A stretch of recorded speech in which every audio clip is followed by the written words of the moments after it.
வணக்கம் நண்பர்களே. இசை விஷால் சீரியல் செம பரபரப்பாக போயிட்டு இருக்குன்னே சொல்லலாங்க. பரபரப்பான கட்டத்தில் ஸ்ரீஜாவின் பழிவாங்கும் திட்டத்திற்கு முற்றுப்புள்ளி வைக்கிறாங்க நம்ம இசை. அவங்க நம்ம ரம்யாவை கூட்டிகிட்டு உண்மையை சொல்லலாம் அப்படின்னு இருக்க நேரம் வர வழியிலேயே ஸ்ரீஜா ஆட்டத்தை ஆரம்பிச்சிட்டாங்க. நம்ம ரம்யாவை ஆக்ஷன் பண்ணி அவங்கள பழி வாங்கிறாங்க. நீ எப்படி உண்மையை சொல்லி என் கல்யாணத்தை நிப்பாட்ட கூட இருந்தே குளிப்பறிக்க ஃப்ரெண்டாட்டு இருந்திருக்க, உன்னை விட போகிறது இல்லை அப்படின்னு காரை வச்சு ஆக்சிடென்ட் பண்ணிடுறாங்க. இசை நம்ம ரம்யாவை ஹாஸ்பிட்டலில் சேர்க்குறாங்க. அடுத்ததாக நம்ம ராகவும் இந்த பாருங்க, நீங்கள் இல்லாட்டினா நாங்கள் எந்த பண்ணவும் முடியாது. ஸ்ரீஜா எப்படியும் விஷால் கையால் தாலியை கட்டிடுவாவா, இப்போ உடனே இங்கே வாங்க அப்படின்னு நம்ம ராகவ் இசையை கூப்பிட நேரம் இசை ஓடி வராங்க. அப்போ தான் நம்ம ரம்யா ஒரு கட்டத்தில் உண்மையை சொல்லலாம் அப்படின்னு வர நேரம் ஆக்சிடென்ட் பண்ணி உயிருக்கு போராடி நம்ம ரம்யாவை கடக்குறாங்க. அதுக்கு காரணம் ஸ்ரீஜா தான். அவளை உண்மையை சொல்லக்கூடாதுன்னு இவ இப்படி பண்ணிட்டா. இப்போ என்ன பண்ணி சுபத்ரா அத்தைகிட்ட நிரூபிக்க முடியும் அப்படின்னு அந்த இடத்துல யோசிக்க நேரம் இனி நம்ம எது சொன்னாலும் இப்போ யாரும் நம்ப போகிறதில்ல. அதோட நல்ல நேரத்தில் விஷால் ஸ்ரீஜா கழுத்தில் தாலி கட்டிடுவான். அது நடக்காமல் இருக்கோன்னா இப்போ ஸ்ரீஜாவை இங்கே இருக்கக்கூடாது, மயக்கம் போட்டு அவளை மயக்க வைக்கணும். நீங்கள் மனப்பொண்ணாட்டு ஸ்டேஜுக்கு வரணும். எப்படி நான் வர முடியும், எல்லாரும் என்ன பார்த்துருவாங்களே அப்படின்னு சொல்ல நேரம் அந்த முந்தானையை எடுத்து தலையில் மூடிக்கிடுங்க அவ்வளோதான் அப்படின்னு அந்த இடத்துல நம்ம ராகம் ஐடியா கொடுக்குறாங்க. இது நல்ல ஐடியாவாக இருக்குது, ஆனால் சுபத்ரா அத்தாவுக்கு தெரிஞ்சால் விட மாட்டாங்களா அப்படின்னு சொல்கிறாங்க. அம்மா கிட்ட நான் சிக்காமல் பார்க்க வேண்டியது என்னோட பொறுப்பு. அதோட தாலி கட்டின பிறகு அம்மா கிட்ட உண்மையை நான் புரியும்படி சொல்லிக்கிட்டேன் அப்படி அந்த இடத்துல ராகவ் சொல்லுறாங்க. இதை கேட்டதும் நம்ம இசை சரி, இதுதான் இப்போ நல்ல ஐடியா அப்படின்னு மனப்பொண்ணாட்டு மாறாங்க. மேக்கப் ரூமில் அலங்கரிச்சிட்டு இருந்த நம்ம ஸ்ரீஜாவை அப்படியே முகத்தில் ஸ்ப்ரே அடித்து பிளாட் ஆகி அவங்கள தூக்கி மாற்றுறாங்க. மனப்பொண்ணு வரட்டும் அப்படின்னு அந்த இடத்துல நம்ம இசையை அப்படியே முந்தானையே தலையில் மூடிக்கிட்டு முகம் தெரியாத அளவு வச்சுக்கிட்டு மணமகளாட்டு நம்ம வர்ஷினி இசையை கூட்டிகிட்டு போய் நம்ம விஷால் கையால் தாலியை இசை கெட்டிக்கிட்டாங்க. அதோட ஸ்ரீஜா கண்ணை முழிச்சு பார்க்க நேரம் விஷாலும் இசையும் கணவன் மனைவியாக நிற்கிறாங்க.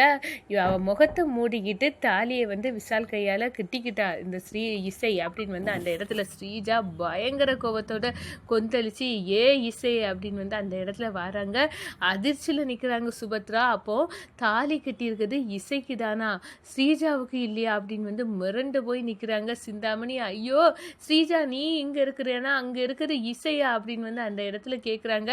உடனே நெத்தி அடிக்கிறாங்க நம்ம ராகவ். அம்மா நான் சொல்லுறேன், இவ பயங்கர பித்தலாட்டம். இப்போ இவ ஃப்ரெண்டு உண்மையை சொல்ல அவளை ஆக்ஷன் பண்ணிட்டு இவ இங்கே ஸ்ரீஜா நின்னா நாங்கள் தான் அவளை மயக்கம் அற வச்சு அவளை மாற்றிக்கிட்டு இசை விஷால் கையால் தாலியை கெட்டிக்க வச்சோம். ஏன்னா உன்னை பழி வாங்கணும்னு தான்மா அவள் வந்திருக்கா. 20 வருஷத்துக்கு முன்னாடி அவங்க அம்மா சாவுக்கு நீ தான் காரணமா, அதனால நீ தான் அவங்க அம்மாவை மாதிரி தூக்கு போட்டு சாவணுமா. அதுக்கு தான் இவ நம்ம வீட்டுக்கு விஷாலை லவ் பண்ணதுக்காக நடித்து மணமகளாக வந்திருக்கா அப்படின்னு அந்த இடத்துல வெட்ட வெளிச்சமாக சொல்கிறாங்க. இதை கேட்டு அதிர்ச்சியில் அப்படியே நிற்கிறாங்கங்க நம்ம சுபத்ரா. அதை பற்றி தான் இந்த வீடியோக்குள்ளே பார்க்க போகிறோம். அதுக்கு முன்னாடி சேனலுக்கு லைக் அண்ட் சப்ஸ்கிரைப் பண்ணுங்கள் ஃப்ரெண்ட்ஸ். பக்கத்தில் இருக்க பெல் ஐக்கானையும் கிளிக் பண்ணுங்கள். அப்போ தான் நான் போடுற ஒவ்வொரு வீடியோவும் நோட்டிஃபிகேஷனாக உங்களுக்கு கிடைக்கும். வாங்க ஃப்ரெண்ட்ஸ் வீடியோக்குள்ளே போகலாம். ஃபஸ்ட்டு எடுத்த உடனே பார்த்தோம்னா ஒரு செம அதிரடியான பரபரப்பு கட்டோன்னு சொல்லலாங்க. இசை கூட உண்மையை சொல்லி இன்னைக்கு ஸ்ரீஜாவின் முகத்திரையை கிளிக்கணும் அப்படின்னு கங்கணம் கட்டிட்டு வந்தாங்க ரம்யா. இதை தெரிஞ்சுக்கிட்ட நம்ம ஸ்ரீஜா அவளை விட போகிறது இல்லை. இந்த ரம்யா உண்மையை சொல்லிடக்கூடாது, வெண்ணை திறந்து வர நேரம் குட்டை கலப்பின கதையாக ஆயிடக்கூடாது அப்படின்னு கொதித்தெளிந்த காரில் போகிறாங்க. அப்போ தான் ஈசையும் ரம்யாவும் இருக்கிறத பார்க்குறாங்க. இவங்களை விடக்கூடாது அப்படின்னு ஒரு கட்டத்தில் நம்ம ரம்யாவை ஆக்சிடென்ட் பண்ணிடுறாங்க. நீ உண்மையை சொல்லி என் கல்யாணத்தை நிப்பாட்ட பாட்டுறியா, நான் உன்னை விட போகிறதில்ல அப்படின்னு காரை வச்சு ஏற்றிறாங்க. உடனே ஏற்றிக்கிட்டு அங்கேருந்து நவுண்டு போயிடறாங்க. நம்ம இசை அவங்கள தூக்கி அப்படியே ஹாஸ்பிட்டலில் சேர்க்குறாங்க. இசை நேரம் இல்லை அப்படின்னு ராகவ் கால் பண்ணுறாங்க. நீ எங்கே இருக்க, இப்போ உடனே வாங்க, இல்லாட்டா அந்த ஸ்ரீஜா விஷால் கையால் தாலியை கெட்டிக்கிடுவா, அது பிறகு ஒன்றுமே செய்ய முடியாது அப்படின்னு அந்த இடத்துல சொல்லுறாரோ. நான் வாரேன் அப்படின்னு நம்ம இசை கிளம்பி வாராங்க. இங்கே வந்ததும் ராகவிட்ட சொல்கிறாங்க, எல்லா உண்மையும் நான் ரம்யா கிட்ட தெரிஞ்சுக்கிட்டேன். அவங்க அம்மா சாவுக்கு, ஸ்ரீஜாவின் அம்மா சாவுக்கு காரணம் உங்கள் அம்மா சுபத்ரா தான். அதனால தான் அத்தையை பழிவாங்க முடிவாக்கி ஸ்ரீஜா விஷாலை உண்மையாக லவ் பண்ண மாதிரி நடித்து நம்ப வச்சு ஏமாத்தியிருக்கா. இவங்களுக்குள்ள எந்த தப்புன்னு நடக்கலை. இதெல்லாம் ரம்யா எனக்கு சொல்லி தெரிஞ்சு அவளை கூட்டிகிட்டு வந்துட்டு இருக்க நேரம் இதை தெரிஞ்சுக்கிட்டு வந்த ஸ்ரீஜா அப்படியே வந்து காரை வச்சு ரம்யாவை ஆக்சிடென்ட் பண்ணிட்டா. இப்போ அவள் ஆஸ்பத்திரியில் சிவியர் ட்ரீட்மெண்ட்டில் இருக்கா ரம்யா அப்படின்னு வந்து அந்த இடத்துல சொல்கிறாங்க. இதை கேட்டதும் மிரண்டு போகிறாங்க. நம்ம ராகவ் இப்படி பழிவாங்கும் குணத்தோடு எங்கள் வீட்டுக்கு இந்த ஸ்ரீஜா வரக்கூடாது, இப்போ ஏதாவது பண்ணணும், இப்போ டைம் வேற இல்லை, என்ன கொஞ்ச நேரத்தில் மணமகளாட்டம் ஸ்ரீஜா வந்து விஷால் பக்கத்தில் இருந்துருவாளே, இப்போ என்ன பண்ணலாம் அப்படின்னு வந்து அந்த இடத்துல மண்டையை பிச்சுக்கிட்டு யோசிக்கிறாங்க. அப்போ தான் இப்போது ஸ்ரீஜா எங்கே இருப்பா, மணமகள் ரூமில் வந்து அலங்காரம் பண்ணிட்டு இருப்பா. அவளுக்கு முகத்தில் இந்த ஸ்ப்ரே அடித்து அவளை மட்டையாக்கி அவளை வந்து தூர வச்சிடலாம். அதோட நீங்கள் மணப்பொண்ணாட்டு அலங்கரிங்க, நான் வந்தேன்னா எல்லாத்துக்குமே தெரிஞ்சிருமே, நான் இசை இவ ஸ்ரீஜா எங்கே அப்படின்னு வந்து கேட்பாங்களே அப்படின்னு வந்து நம்ம இசை கேட்குறாங்க. அதுக்கு ஒரு ஐடியா இருக்குது, நீங்கள் அலங்காரம் பண்ணுங்க, உங்கள் முந்தானை எடுத்து அப்படியே முகத்தை தலையை மூடிக்கிடுங்க, அப்படியே வாங்க, அதை யாரும் தலையை திறந்து பார்க்க சொல்ல மாட்டாங்களா அப்படின்னு வந்து நம்ம இசை கேட்குறாங்க. அதுக்கு எங்கள் சமுதாயத்தில் இதுதான் அப்படின்னு வந்து வர்ஷினி சொல்லி சமாளிச்சுக்கிடுவா அப்படின்னு வந்து அந்த இடத்துல சொல்கிறாரு. சரி அக்கா, நான் எல்லாம் பார்த்துக்கிட்டேன் அப்படின்னு வந்து வர்ஷினி இசைக்கு தைரியம் கொடுத்து வந்து நம்ம இசை வந்து மணப்பொண்ணாட்டு வாராங்க. பொண்ணு அழைச்சிட்டு வாங்கோ அப்படின்னு வந்து ஐயர் சொல்ல நேரம் நம்ம இசை அப்படியே முந்தானையை மூடிக்கிட்டு நம்ம வர்ஷினி கூட்டிக்கிட்டு வராங்க. இந்த சைடை பார்த்தா நம்ம சிந்தாமணிக்கு சந்தேகம், என்ன ஸ்ரீஜா முகத்தை மூடிட்டு இருக்கா, அவள் வந்து எப்படியோ இந்த அவள் விஷால் கையால் தாலி கெட்ட நேரம் அந்த இசை வைத்தறிச்சல் பட்டு இருக்கணும், அதை பார்க்கணும்னு ஆசைப்படுவா. ஆனால் வந்து மூஞ்சி முகத்தை மூடி வச்சுட்டு இருக்கக்கூடிய ஆள் ஸ்ரீஜா இல்லை.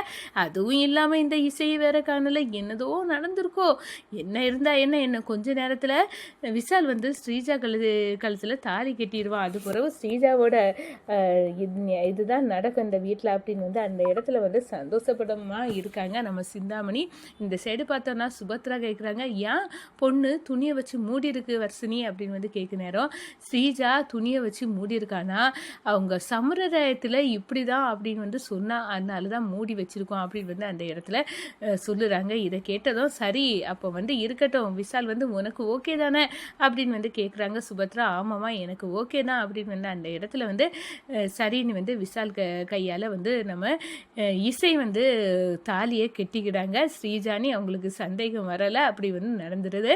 இந்த சைடு பார்த்தா கினி வந்து அம்மா அப்பா கிட்ட ஆசீர்வாதம் வாங்கிக்கோங்க அப்படின்னு வந்து சொல்ல நேரம் நம்ம இசை வந்து எழும்புறாங்க. இதை பார்த்து வர்ஷினி வந்து சரி பயப்படாதக்கா, நான் கூட இருக்கேன் அப்படின்னு வந்து அந்த இடத்துல தைரியமாக வந்து அவங்க அம்மா அப்பா காலில் விழுந்து ஆசீர்வாதமும் வாங்கிக்கிட்டாங்க. ஒரு கட்டத்தில் பார்த்தோன்னா நம்ம ஸ்ரீஜா மயக்கமாக இருக்கவங்க எழும்புறாங்க. நான் இங்கே இருக்கேன்னா அவள் கல்யாணம் யாருக்கு நடந்துச்சு அப்படின்னு வந்து அந்த இடத்துல எல்லாம் இசையோட வேலையா அப்படின்னு வந்து கொந்தளிச்சுக்கிட்டு இங்கே வராங்க. இங்கே பார்த்தா அந்த முந்தானையை தலையில் மூடிக்கிட்டு நம்ம இசை நிற்கிறத பார்க்குறாங்க. ஓ நீ தாலியை விஷால் கையால் கட்டிக்கிட்டியா அத்தை அப்படின்னு வந்து சுபத்ராவை பார்த்து ஓடி வராங்க. ஸ்ரீஜா நீ இங்கே இருக்கிறேன்னா அது யார், நான் சொன்னேன்ல அத்தை ப்ராடு பண்ணுவான்னு அந்த இசை தான் அப்படின்னு வந்து சொல்கிறாங்க. என்ன இசை துணியை எடு அப்படின்னு வந்து மிரட்டுறாங்க. அப்போ தான் நம்ம ராகவ் வந்து போட்டு விடுக்கிறாங்க, ஸ்ரீஜா நல்லவளே இல்லைம்மா, அவள் எதுக்கு வந்து விஷால் கையால் தாலி கட்டணும்னு பார்க்கனா, அவள் அம்மா சாவுக்கு நீங்கள் தான் காரணம்னு வந்து உங்களும் அதே மாதிரி சாகடிக்கணும்னு தான் இவள் இப்படி செய்கிறா அப்படின்னு வந்து அந்த இடத்துல வெளுத்தெடுத்து அவ்வளோ உண்மையாக ராகவ் கொட்டுறாங்கங்க.